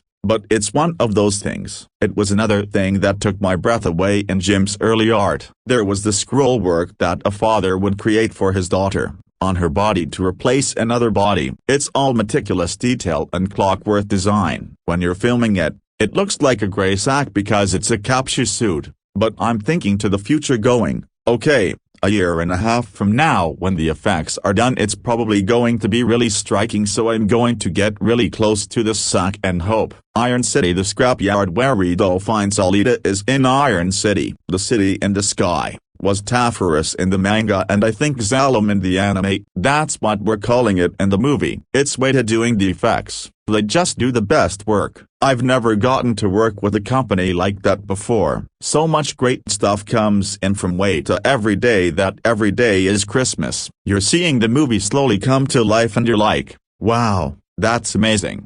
Dyson Ido, Christoph Waltz. Ido is the one who finds her in the scrap heap and becomes this father figure to her and mentor, because he's a hunter-warrior as well as a doctor. In Iron City, there's no cops, so citizens have to go do the dirty work themselves of cleaning up the town. You'll find out in the movie why he takes that on. Christoph's just so friggin' good. Him just holding the body in that shot, you get the connection, and when you see the movie you'll understand what it means to him to hold that body up, and the history that goes with it. Nurse Gerhard, Idara Victor, is an assistant to Ido. She has a mechanical hand that has all the fine tools that move around hypnotically. Chiron, Jennifer Connelly. Chiron's from the anime version. Chiron is a mysterious character. I don't want to give too much away about who she is, but she has somewhat of a connection to the character of Alita. Jim's thing is that the more fantastical the story, the more it has to be grounded in reality. So I thought,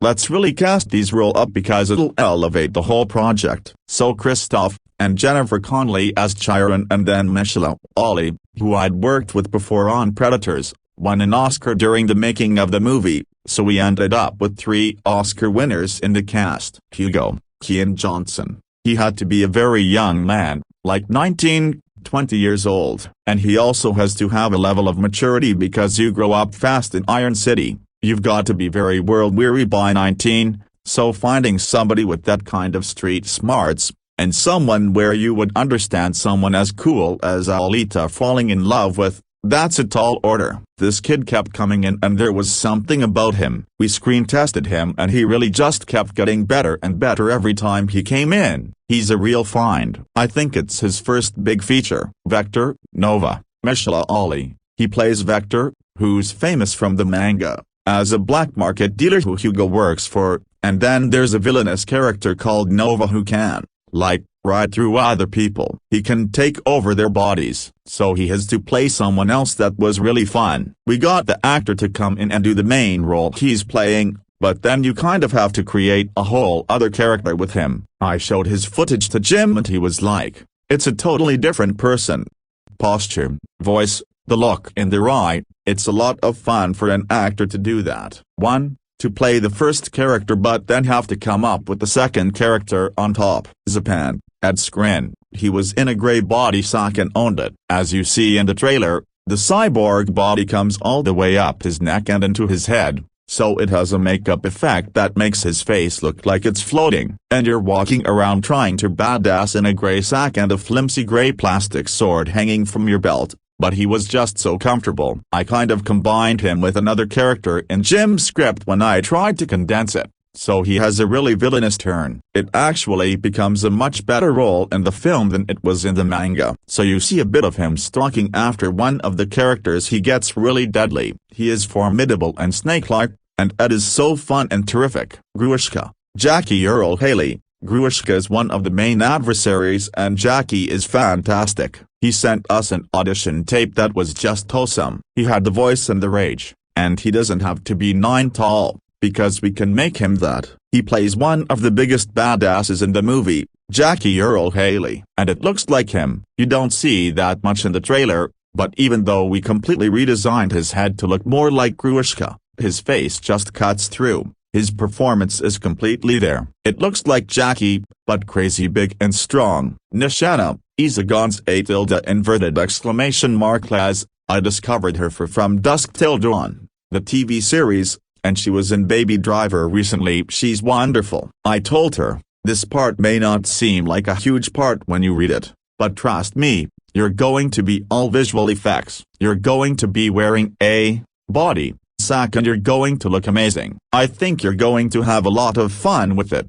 I needed somebody who could act through the makeup and pull of prosthetics for that particular character, and she just did it so well. She was perfect. Just so you know, we may receive a commission or other compensation from the links on this website. Read Why You Should Trust Us Review. 5 When manga or anime become live-action movies, things often go wrong, but exceptions prove the rule. In 2019, Alita, Battle Angel was able to convince both viewers and critics. The hit adaptation by Robert Rodriguez and James Cameron ended with a cliffhanger, leaving fans around the world asking, when is Alita 2 coming? There is no lack of story material. The first movie merely covers the first 2 volumes of the 9-part manga series. In addition, Battle Angel Alita, Other Stories also offers an alternative ending that can be taken into consideration, since there have been frequent statements from the film team about the Alita sequel lately. We would like to bring you up to date with this article. Production. Naturally, for Alita, Battle Angel 2, it is logical to bring together those responsible for the successful predecessor. Producer John Landau recently told us that efforts are already underway to get action legend Robert Rodriguez to take over as director again, but so far there has been no final commitment. Another important contributor to the project is Avatar creator James Cameron. He was the main driving force behind adapting the manga into a film in the first place, and originally even planned on directing the film. In the end, he passed this task on to Rodriguez, but he did write the script for Alita, Battle Angel. For example, in an interview with Forbes, which was actually about the sale of his mansion, he revealed some amazing details about the franchise. He is currently working in Austin, Texas on the next Alita, Battle Angel movies. Yes, movies, plural. So apparently not only part 2 is in the works, but possibly also an Alita 3 and more. In view of the extensive story, that's actually not all that surprising. In an older interview, Cameron disclosed that more than 600 pages of notes were written during the filming of part 1. In addition to Rodriguez and Cameron, 2 other names are inseparably linked with the film. Lead actress Rosa Salazar as well as Christoph Waltz. Both have already expressed that they are excited to return for the cast of Alita 2. Possible plot of Alita 2. In the fascinating world of Battle Angel Alita, there are endless possibilities for an exciting second film. Taking the original mangas from the 90s and the first movie as a starting point, there are several promising storylines for the realization. The previous film focused mainly on the first 2 volumes of the manga and part of the 3rd volume, which deals with Alita's quick rise in Motorball and the tragic loss of Hugo. A promising take on the second part is Alita's life as a hunter-warrior and her attempts to come to terms with her grief for Hugo. Her mysterious past also offers plenty of potential for a deep dive. However, the question of Zalem, the floating city in the sky, looms over everything. What does it look like, and who inhabits it? A fascinating aspect that was hinted at in the first movie is the removal of brains from some adults. They are controlled by microchips, which gives Nova control over their bodies. It's questionable how many of these zombies there actually are in Iron City and what role they will play. So far, Nova has been presented to us as the main villain, but there's another character who has a personal score to settle with Alita. Zapan was badly injured by Alita in Part 1 and is obviously out for revenge. For this, he will surely get mighty support from Zalem. In the manga, there is an exciting character that could make his debut in Alita 2, namely Chaos. He possesses psychometric abilities and can learn about other people's pasts by touching them. He plays a major role in uncovering Alita's mysterious warrior past. This would be an ideal way to tie in with the manga prequel Battle Angel Alita, Mars Chronicle. Not only do these works deal with the Great War, but also with life on Mars and Earth, as well as the conflicts between the two planets. So, there is plenty of source material and interesting possibilities for a second film in the Alita, Battle Angel series. We strongly assume that James Cameron will continue to strongly follow the original manga, but, of course, it remains exciting to find out which aspects the focus will be on and which details may be left out. When is Alita, Battle Angel 2 coming? With all these options, there is still the question of when Alita 2 will be released. Well, patience is still required in this regard, because regardless of how far James Cameron has made progress on the project, as long as the writers' strike continues in the United States, a finished script is unlikely to be available anytime soon. Long-term plans for signing up the crew and actors are also doubtful at this point. Even if everything goes well, we don't anticipate a theatrical release before 2025 or 2026. Review.6 owned the manga thrill ride that changed global comics and inspired the James Cameron and Robert Rodriguez's cyberpunk action film Alita, Battle Angel. This new paperback edition features an updated translation in 6 affordable, 300-page volumes. Contains chapters 26-34 of Battle Angel Alita. Own the manga thrill ride that changed global comics and inspired the James Cameron and Robert Rodriguez's cyberpunk action film Alita, Battle Angel. This new paperback edition features an updated translation in 6 affordable, 300-page volumes. Contains chapters 26-34 of Battle Angel Alita. Alita starts a new life as a tuned agent with new powers. As she travels the desert, she's reunited with Camille, meets the eccentric blind psychometrist, Osa, and comes into contact at last with Dan, terrifying leader of Barjack. What is Alita's past that Chaos claims to see? And what is the purpose of the Barjack rebellion, which spreads like wildfire? Review.7 20th Century Fox has released new character posters for director Robert Rodriguez's adaptation of Alita, Battle Angel, featuring Christopher Waltz as Ido, Jennifer Connelly as Chiron, Michelle Ali as Vector, and Kian Johnson as Hugo, along with evil cyborg Zed Screen as Zapan, Jackie Earle Haley as Grushka, and Isa Gonzalez as Nishana. Check out the full posters below. Visionary filmmakers James Cameron, Avatar, and Robert Rodriguez, Sin City, create a groundbreaking new heroine in Alita, Battle Angel, an action-packed story of hope, love and empowerment. Set several centuries in the future, the abandoned Alita, Rosa Salazar, is found in the scrapyard of Iron City by Ido, Christoph Waltz, a compassionate cyber doctor who takes the unconscious cyborg Alita to his clinic. When Alita awakens, she has no memory of who she is, nor does she have any recognition of the world she finds herself in. Everything is new to Alita, every experience a first. As she learns to navigate her new life in the treacherous streets of Iron City, Ido tries to shield Alita from her mysterious past while her street-smart new friend, Hugo, Kian Johnson, offers instead to help trigger her memories. A growing affection develops between the two until deadly forces come after Alita and threaten her newfound relationships. It is then that Alita discovers she has extraordinary fighting abilities that could be used to save the friends and family she's grown to love. Determined to uncover the truth behind her origin, Alita sets out on a journey that will lead her to take on the injustices of this dark, corrupt world, and discover that one young woman can change the world in which she lives. Alita, Battle Angel also stars Jennifer Connelly, Top Gun, Maverick, Academy Award winner Michelle Ali, Moonlight, Green Book, Ed Skrein, Deadpool, and Jackie Earle Haley. Directed by Robert Rodriguez, the film features a screenplay written by James Cameron and Lita Calogridis and Rodriguez, based on the graphic novel series Gun by Yukito Kishiro. Alita, Battle Angel is produced by Cameron and John Landau. Review.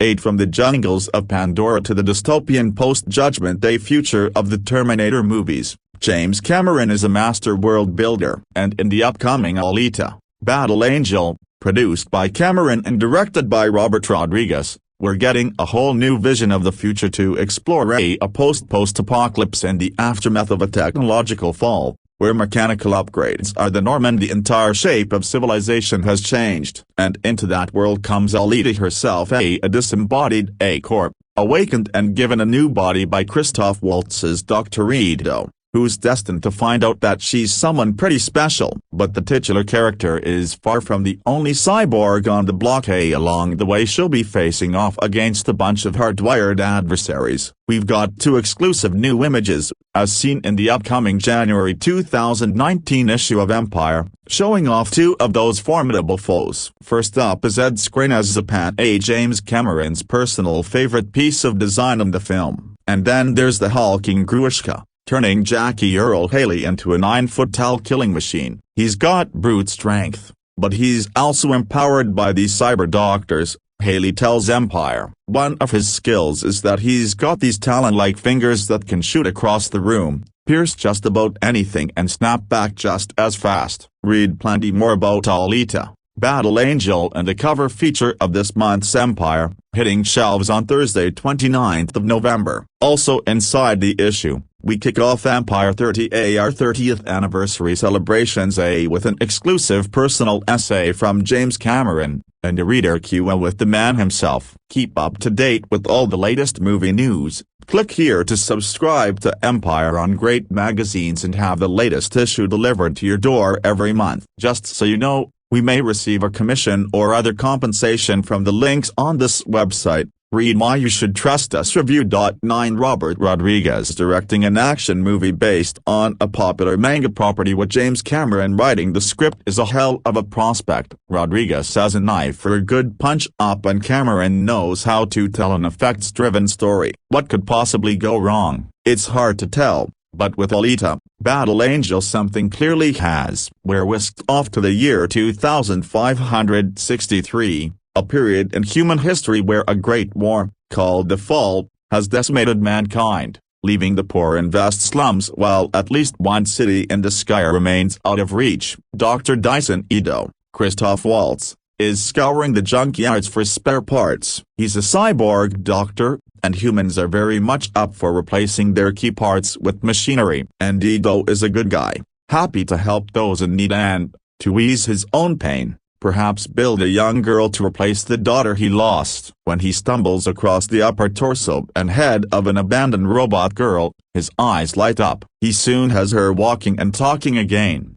and it turns out she's a really sweet, lovely young thing. So far so good. He names her Alita, and she takes her massive eyes out into the world, with only a sliver of a memory of what came before she was dumped in the trash. It's a decent, if somewhat worn setup, particularly when we find out a bit more about Ido and his own background. The world building here isn't bad at all. Perhaps some of the depiction is a little clean and tidy, Hugo and his mates especially. There's still plenty of promise, at least, until the script stops making any sense. When Alita jumps on a table and announces the latest plot development, it's confusing because, well, that wasn't the plot as we knew it, and the film subsequently turns into a sprawling, nonsensical mess. The filmmakers are far more interested in setting up a franchise than a coherent ending. And while the key villain remains out of reach and sight, clearly reserved for the sequel, a litany of other bad guys take to the fore, none of them with any logical purpose beyond muddying the plot and apparently confusing the audience. How James Cameron has ended up with his name on a script that plays out like fan fiction is baffling. While his fingerprints are all over the special effects, Alita herself somehow avoids the uncanny valley. It's incredibly hard to believe he signed off on how the plot plays out. If any one of the bad guys were focused on, If at least one subplot was allowed a bit more space to breathe, then Alita could very well open up a new world of possibilities. The best thing about Alita is Alita herself. Rosa Salazar injects life into a CGI robot that is a genuine, pleasant surprise, while her switch to action hero is equally as convincing. Kian Johnson as her love interest Hugo is smug enough to punch, and Waltz ties things together with his mentor role, although he has perhaps hit a career low. While the bad guy cast also do their best, it's not their fault that they're shorn of any chance to genuinely shine. None of them make a dent in Alita compared to the apparent desperation to create a franchise. Rodriguez and Cameron have damaged Alita a lot more than half a dozen bad guys could possibly have dreamed.